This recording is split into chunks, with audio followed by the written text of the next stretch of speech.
दोस्तों, आज आपके लिए सीख देने वाली कहानी लेकर आए हैं। आज के समय में कहानी एक ऐसा माध्यम है जिससे हम मनोरंजन में ही वह बातें सीख लेते हैं जो हम बड़ी बड़ी किताबें पढ़कर नहीं सीख पाते। जीवन में नैतिक मूल्यों को हम कहानियों के माध्यम से आसानी से सीख सकते हैं। बचपन से ही हमारी किताबों में ऐसी बहुत सी कहानियां होती है जिसको हम सुनते आए और शिक्षा लेते आए हैं। आज की इन कहानियों का उद्देश्य भी आपके जीवन में नैतिक शिक्षा का संचार करना है। आपको सीख देने वाली कहानी से क्या शिक्षा मिलती है, आप हमें कमेंट करके जरूर बताएं। शब्दों की वापसी। दोस्तों, एक गांव में एक सफल व्यापारी रहता था। उसके पास एक अच्छी बड़ी दुकान थी और आमदनी भी इतनी थी, गांव में सबसे ज्यादा अमीर वही था। हर आदमी उससे अच्छे से बात करता और वह लोगों की बहुत मदद भी करता। वह दिन रात मेहनत और बाकी समय में पूजा पाठ भी करता कि बहुत इज्जत करते थे। पर उस व्यापारी की एक बुरी आदत थी। वह जल्दी गुस्से में आकर लोगों से बुरा भला कह देता था, जिससे गांव के बहुत से लोग उससे नाराज रहते। और जब वह नाराज लोगों को मनाने जाता और वो लोग नहीं मानते तो उसको और गुस्सा आता और वह और बुरा भला कह देता और फिर बाद में व्यापारी को बहुत बुरा लगता। एक बार गांव में एक बहुत ज्ञानी संत आए। कुछ ही दिनों में दूर दूर तक उनके ज्ञान के चर्चे होने लगे।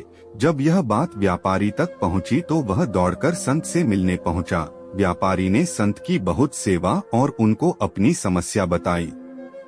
संत ने व्यापारी से कहा, तुम बहुत सारे कागज के टुकड़े लो और पूरे गांव में फेंक आओ, फिर मेरे पास आना। व्यापारी बिना सोचे समझे दिन भर कागज के छोटे छोटे टुकड़े पूरे गांव में फैला देता है और फिर संत के पास पहुंच जाता है।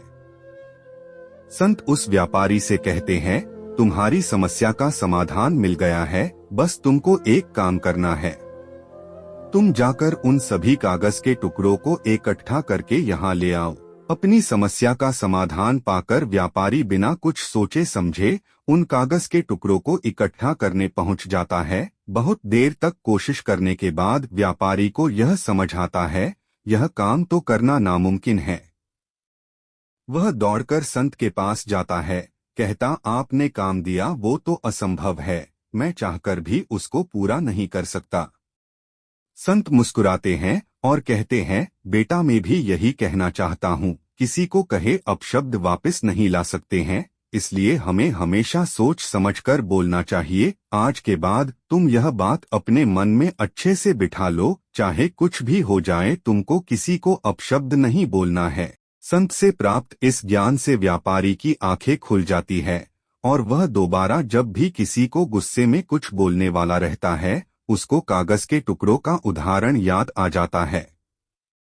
शिक्षा। इस कहानी से हमें यह सीखने मिलता है कि कितनी भी मुश्किल क्यों न आए, हमें किसी को अपशब्द नहीं बोलने चाहिए, क्योंकि अपशब्द से हुए नुकसान की भरपाई करना संभव नहीं है।